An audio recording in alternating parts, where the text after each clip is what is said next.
In this session, we are going to look at more into the default content editor called CKeditor.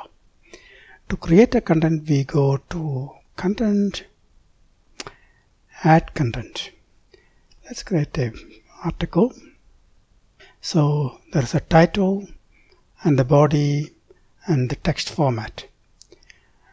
Let us copy and paste something. Now this is the basic HTML, right? We can make it bold, or we can make it italics, or we can give a link. Say Google, go there, HTTP, save.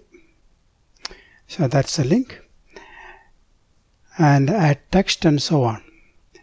See, what are the other one? The other one is, say for example, full HTML. It gives you more options. For example, I can add a table, 3 rows, 2 columns, okay. Type text, tab, type text, like that. I can add a horizontal line like this. Maybe another line over here. So that is, what is this one? This is about different blocks, text blocks within. The problem is, if you create an article with full HTML and if you later change to basic HTML, it gives a warning that sometimes you may lose some of the formatting.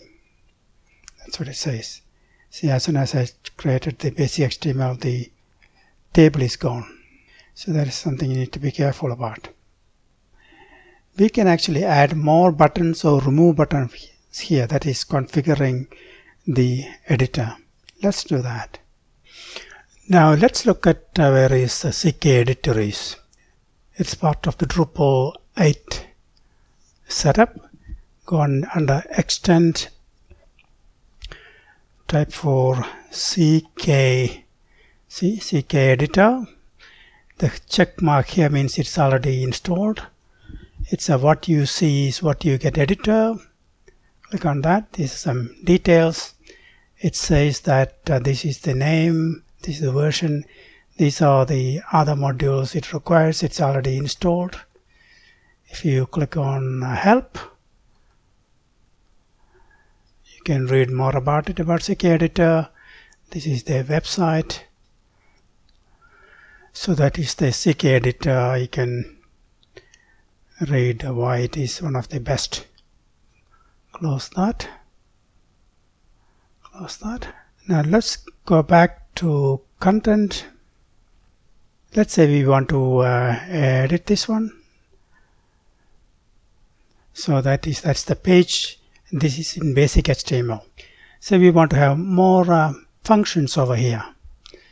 So what do? You go to Configuration, Text Format and Editors, Basic HTML, Restricted, Full and Plain Text. It is used by text editor allocated is CKeditor, and these are the roles. Authenticator, user, administrator can use it, and so on. Right, let's configure basic HTML. Configure. These are the different roles it is allocated to.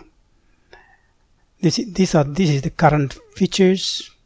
You can add more features to it. Sometimes it's a good idea to widen the screen, so I like to have it's in the tools maybe. Let us add a group named undo. Apply, and this is do and undo. Just drag it over here. You can control the images here, image, how much the file size, the width and height if you like. You can have more enabling features. I like to convert URL to links. That's a good thing. Save it. Go back to content and say edit. This is now used the basic HTML. Now you can see there is a full screen, maximize, do and undo. Say for example, I want this in bold, but decided I don't want that. Undo, like that. If you click on there, it is now maximized, so you can have more space to type your things. Go back. What you have to remember is giving a lot of controls to outsiders, that means non-authenticated users, it's a problem. If people are allowed to add images and links and all that, smart programmers, they can add some code through that and execute. It can introduce new problems to your site. That's why we need to control, we need to give basic HTML or even plain text for non-authenticated users, outsiders. So it is a security risk, so something you need to be aware of. Well, that's about the CKeditor. What you see is what you get editor. Thank you.